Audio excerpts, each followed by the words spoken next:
اور ایک مدرس میرے بچے کی آخرت بنانے کے لیے، اس کے عقائد درست کرنے کے لیے 50 60 70 بچوں کو 2 3 4 گھنٹہ اس کو سنبھالنے رکھتا۔ 2 بچوں کو خالی چپ بٹھانا یہ مسئلہ ہے۔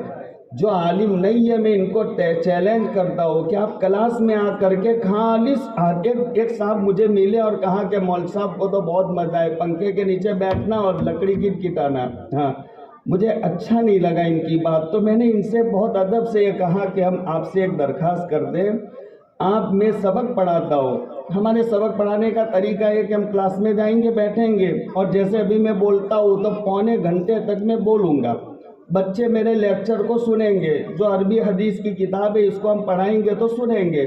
میں نے کہا میرے ایک کلاس میں خالی آ جاؤ پونا گھنٹہ اور میں جیسے کہوں ویسے پونے گھنٹے تک آپ بیٹھے رہو۔ اب اگر آپ خالی بیٹھے رہو پونے گھنٹے، آپ جو مانگو گے وہ میں دے دوں گا، نہیں دے سکوں گا تو میں تمہارا زندگی بھر کا غلام بن جاؤں گا۔ ارے تمہارے بس میں پونا گھنٹہ قرآن حدیث جس ڈھنگ سے بیٹھ کر پڑھی جائے وہ بیٹھنا بھی نہیں ہو سکے گا، پونا گھنٹہ بیٹھ نہیں سکوں گے۔ اور پھر مول صاحب کو مزہ کیسا؟ ارے دماغ کی کھچڑی ہو جاتی ہے ان مدرسین کی، وہ 11 بجے گھر جائیں تو ایسا دماغ ہو جاتا ہے بس پڑے رہے، پورا دماغ کا مقصد ختم ہو جاتا۔ اب ان کا اکرام، اکرموا حملۃ القرآن، آپ نے یہ بھی فرمایا ان علماء مدرسین کا اکرام کرو، اکرموا حملۃ القرآن فمن اکرمہم فقد اکرمنی، ان علماء کا جو اکرام کرے گا آقا فرماتے اس نے میرا اکرام کیا، ومن اکرمنی فقد اکرم اللہ، جس نے میرا اکرام کیا اس نے اللہ کی عزت کی، اللہ کا اکرام کیا۔ الا لا تنقصون حملۃ القرآن حقوقہم، آقا نے فرمایا ان علماء کا حق دیا کرو، ڈھنگ سے تنخواہ دو، ضرورت پر ان کی ضرورتیں پوری کر لیا کرو، ان کے جو حق ہے وہ ان کا حق دیا کرو۔ الا لا تنقصون حملۃ القرآن حقوقہم فإنہم من اللہ تعالی بمکان کاد ان یکون حملۃ القرآن انبیاء الا اللہ یوحا الیہم، یہ علماء تو وہ ہے قریب ہے کہ وہ نبی ہو جاتے، لیکن فرق اتنا ہے کہ نبیوں پر وحی آتی تھی اور ان پر وحی نہیں آتی۔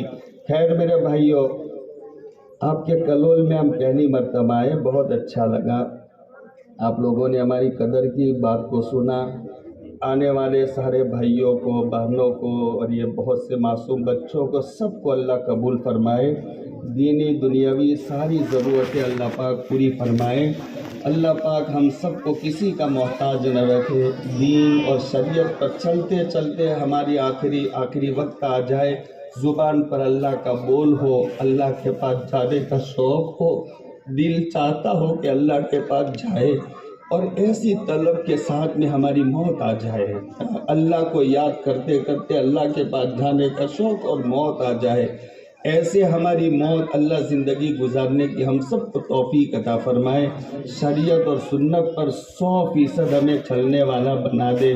پھر آخر میں ہم نصیحت کرتے ہیں بھائیوں اور پیاری بہنوں، اپنے بچوں کو بہت شوق سے پڑھاؤ، بہت شوق سے پڑھاؤ، اپنے بچوں کو حافظ قرآن بناؤ، عالم دین بناؤ۔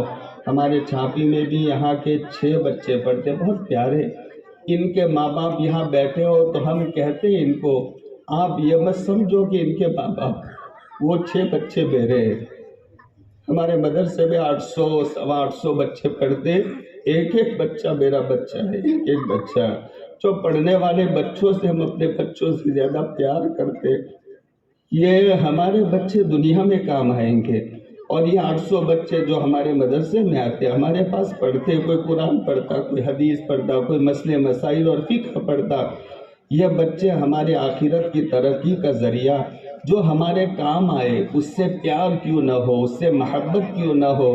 وہ 6 بچے جو کلول کے پڑھتے، ان کے ماہوں سے ہم کہتے ہیں کہ آپ فکر مت کرو، تم نے وہ بچے ان کے باپوں کے حوالے کیا، ہم ان کے باپ ہیں، ان کے بڑے بھائی ہیں، آپ کے بچوں کو ہم سنبھال لیں گے۔ بہت خوشی ہے، وہ 6 بچے پڑھ کر آئیں گے، 3 حافظ بن رہے، بہت سے، ایک بچہ چاروں تک پہنچا ہوا ہے، 2 سال میں وہ عالم بن کر کے آئے گا۔ بڑے مبارکباد کے قابل ہیں ان کے ماں باپ، بڑے خوش قسمت ہے جنہوں نے اپنے بچوں کو مکتب کی تعلیم مکمل کرائی، مدرسوں میں بھیجا۔ ہم کو مول صاحب نے پوری تفصیل بتائی، ایک بچہ کاکوسی پڑھتا ہے، ایک بچہ رتن پور پڑھتا ہے، 6 ادھر پڑھتے ہیں، 10 بچے کے قریب کچھ احمد آباد پڑھتے ہیں۔ بہت اچھی بات ہے، یہ شوق ہونا چاہیے۔ اللہ سارے ماں باپ کے دلوں میں ایسا شوق پیدا کرے کہ میرا بچہ حافظ قرآن ہو، گھر گھر میں حافظ ہونا چاہیے۔ میں اپنا سر زندگی پر زمین پر رگڑتا رہوں، میرے بالغ خالق کا شکر ادا کروں، قسم اللہ کی میں شکر ادا نہیں کر سکتا۔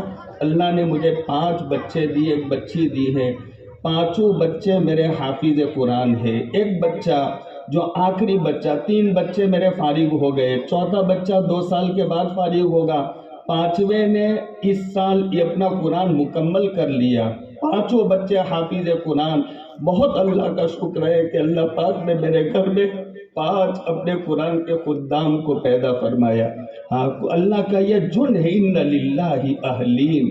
آپ نے فرمایا اللہ کے کچھ گھر کے لوگ ہیں، گھر کے لوگ، ہاں، گھر کے لوگوں سے پیار ہوتا ہے، ان کو کوئی ضائع نہیں ہونے دیتا، گھر کے آدمی کا دیکھ بھال کیا جاتا۔ صحابہ نے پوچھا ومن ہم یا رسول اللہ، کہ وہ آپ کے اللہ کے گھر کے اور اہل کے لوگ کون ہیں؟ اللہ کے نبی علیہ السلام نے جواب دیا ہم اہل القرآن اہل اللہ وخاصتہ، قرآن سے تعلق رکھنے والے یہ اللہ کے فیملی کے لوگ ہیں، اللہ کے گھر کے لوگ ہیں۔ تو اللہ کے گھر کے لوگوں کو لوگ بناؤ اپنے بچوں کو، ایک بچہ عالم بن جائے گا، پوری فیملی اللہ کا گھر بن جائے گا۔ اس لیے ارادے کرتے ہو نا بھائی، اپنے بچوں کو اور بچوں کو پڑھانے کا موقع نہیں ملا، اپنے بچوں کے بچوں پوتوں کو مکتب میں ڈالو، مدارس میں پڑھاؤ۔ ان ماں اور بہنوں سے بھی کہتا ہوں بہت پیار سے اپنے بچوں کو ان مکاتب کی تعلیم دو، اور پڑھ کے شوق پیدا کرو کہ وہ مدارس میں جائے، حافظ قرآن بنے، عالم دین بنے۔ اللہ پاک عمل کی توفیق عطا فرمائے۔ وآخر دعوانا الحمدللہ رب العالمین۔